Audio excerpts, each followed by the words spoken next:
नमस्कार दोस्तों, उषा की आवाज चैनल में आप सभी का स्वागत है। हमारी आज की कहानी है समझदारी से रिश्ते बनते हैं। सुगंधा, कल राखी है, क्या कैसे करना है? माधव ने अपनी पत्नी से पूछा। क्या करना है मतलब? अरे जो अब तक होता था वही करना है, सुगंधा बोली। पर अभी तक तो माँ थी, अब बहनें आएंगी, तुम्हें भी अपने मायके जाना है, तो कैसे होगा सब? मैं मीरा और नीलम से बात कर लेता हूँ और उनके घर चला जाता हूँ। तुम बच्चों को लेकर अपने मायके चली जाना, माधव ने कहा। अरे ऐसे कैसे? मम्मी जी के जाने के बाद पहला त्योहार है और बेटियां अपने घर न आए, ऐसा कैसे हो सकता है? भले मेरी शादी बाद में हुई, पर हूं तो मैं बड़ी भाभी ही ना, तो मैं अपने फर्ज निभाऊंगी, सुगंधा मुस्कुराकर बोली। फिर तुम अपने भाई की राखी कैसे बांधोगी? माधव हैरान हुआ। जो सुगंधा सब कुछ छोड़ राखी पर सुबह से भाई के जाने को मचलती थी, वो अचानक से इतनी समझदारी की बातें कैसे करने लगी? आप सब मुझ पर छोड़ दीजिए, बस आप दुकान जाइए, बाकी मैं देख लूंगी, सुगंधा बोली। अगले दिन मीरा और नीलम के आने से पहले ही सुगंधा ढेरों पकवान बनाने के लिए रसोई में जुट गई। तभी बाहर से शोर की आवाज आई तो सुगंधा ने बाहर आकर देखा। मीरा नीलम दोनों अपने परिवार के साथ आ भी चुकी थी। अरे दीदी, आप दोनों इतनी जल्दी? नमस्ते करने के बाद सुगंधा नंदों से बोली।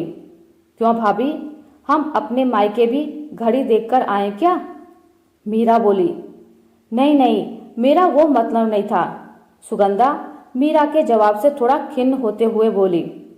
अरे मेरी प्यारी भाभी, हम जल्दी आ गए जिससे अपनी भाभी की खाने में मदद कर सकें।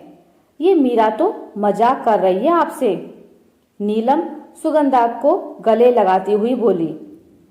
नहीं दीदी, बस खाना तो बनने वाला है, आप बैठो, इतने में चाय नाश्ता लाती हूँ। सुगंधा ये बोल रसोई की तरफ बढ़ गई। पीछे पीछे मीरा और नीलम भी चल दी। लाओ भाभी, मैं इतने चाय बनाती हूँ, आप नाश्ता लगाओ, मीरा बोली। और हाँ, मैं इतने सब्जी छौंक देती हूँ, सब कुछ जल्दी हो जाएगा, फिर चाय पीते हुए गप्पे मारेंगे, नीलम बोली और सब्जी छौंकने लगी। दीदी आप दोनों रहने दो, मैं कर लूंगी, आप त्योहार पर आई हो, अपने भाई के साथ समय बिताओ, सुगंधा बोली। भाई क्यों? भाभी के साथ भी तो समय बिताना है हमें। अब ज्यादा बात नहीं, पहले काम खत्म करते हैं, इतने भैया अपने जीजाओं के साथ बात कर रहे हैं, नीलम बोली और मटर पनीर की सब्जी छौंक दी, साथ ही आटा भी लगा दिया। छोले और खीर सुगंधा बना चुकी थी। फिर सबने साथ बैठकर चाय नाश्ता किया और ढेरों बातें की।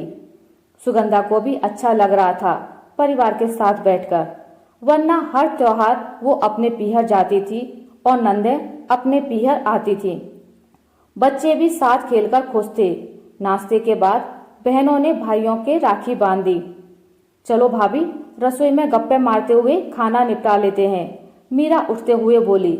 अरे दीदी आप लोग बैठो, बस पूरियां ही तो तलनी है, मैं तल दूंगी, सुगंधा उठते हुए बोली। भाभी क्यों पराया बना रही हो हमें? जब हम एक परिवार हैं तो काम का बोझ आप पर अकेले कैसे डाल दें हम, नीलम प्यार से बोली। उसका प्यार देख सुगंधा की आंख नम हो गई। रसोई में आकर चावल चढ़ा दिए। सुगंधा इतने सलाद काट रही थी, मीरा ने फटाफट मेज पर सब्जियों के डोंगे लगा दिए और नीलम ने चाय नाश्ते के बर्तन धो दिए। हालांकि सुगंधा ने बहुत मना किया। फिर सबने मिलकर बच्चों और सभी पुरुषों को खाना खिला दिया। उसके बाद सुगंधा, मीरा और नीलम ने साथ खाना खाया। फिर सब काम निपटाकर साथ में बैठ गए। सुगंधा खुश थी कि उसने भाभी का फर्ज निभाया, वरना वो मायके चली जाती तो इन अनमोल पलों को कैसे जीती। अच्छा भाई भाभी, अब हम चलते हैं, नीलम बोली। अरे मीरा नीलम, तुम लोग तो हर बार रात तक रुकती हो ना, फिर इस बार इतनी जल्दी क्या है? माधव हैरानी से बोला। भाई अब आप भाभी को मायके ले जाइए, उनको भी तो राखी बांधनी है अपने भाई को। उन्होंने यहाँ रुककर हमें माँ की कमी महसूस नहीं होने दी, तो हमारा भी तो फर्ज है अपनी भाभी की सहूलियत का ख्याल रखें, नीलम बोली। नहीं दीदी, आप लोग आराम से रात में चले जाना, मैंने भाई को बोल दिया था, वो थोड़ी देर को यहाँ आ जाएगा राखी बंधवाने। सुगंधा मुस्कुराते हुए बोली, भाभी आप भी तो हमारे लिए रुकी हैं ना, जिससे हम अपने मायके आ सकें। हमारा इतनी जल्दी आने का मकसद भी यही था कि जैसे हम अपना त्योहार मना रहे हैं वैसे ही आप भी मना सको। रही रुकने की बात, हम फिर कभी आ जाएंगे और आपको खूब परेशान करेंगे। अभी आप तैयारी कीजिए निकलने की, हम लोग चलते हैं। मीरा प्यार से बोली, मेरे लिए इतना सोचने के लिए धन्यवाद दीदी। सुगंधा की आंखें नंदों के प्यार से भीग गई थी।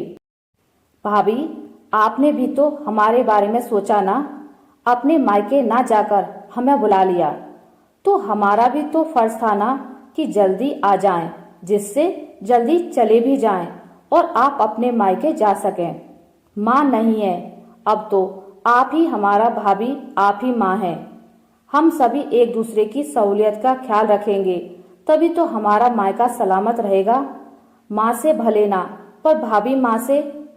नीलम आंख में पानी लाते हुए बोली, दीदी आपका मायका हमेशा सलामत रहेगा। यहाँ माँ का आशीर्वाद हमेशा आपके साथ रहेगा और ये भाभी तो एक दोस्त के रूप में होगी ही, तो बेझिझक कभी भी आ जाना। ये बोल सुगंधा दोनों नंदों के गले लग गई। चलो भाई अब चलें, वरना भाभी को देर हो जाएगी, मीरा के पति बोले। सुगंधा ने सबको उपहार देकर विदा किया। आज उसे एहसास हुआ कि खुद से पहले किसी और के बारे में सोचना कितनी खुशी देता है। आशा करती हूँ आपको मेरी आज की कहानी अच्छी लगी होगी।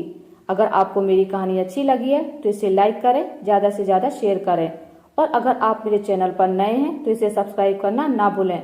मिलते हैं एक नई कहानी के साथ, तब तक के लिए नमस्कार।